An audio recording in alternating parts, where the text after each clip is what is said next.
पाखई आसुछि विश्व प्रसिद्ध पुरी रथयात्रा। हरिबोल हुलहुली प्रकम्पित होई उठिबो बड़ दाण्ड। एथिपाई अक्षय तृतीया ठारू आरंभ होईछि रथ काम।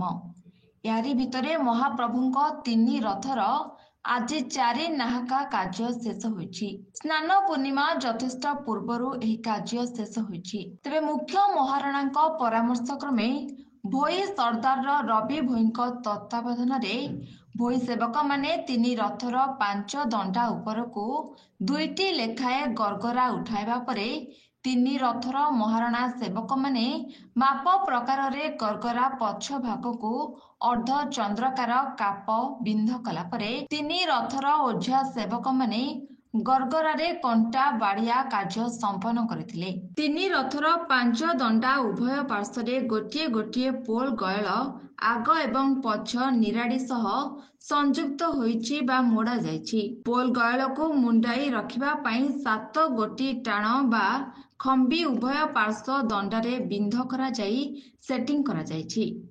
तिनि रथ चारि नाहक उठिबा सहज हेबा पई भोई सेवक माने पोला गयल उपरे भरा बांधी फाड़ी बटन काठ पकाइछन्ति।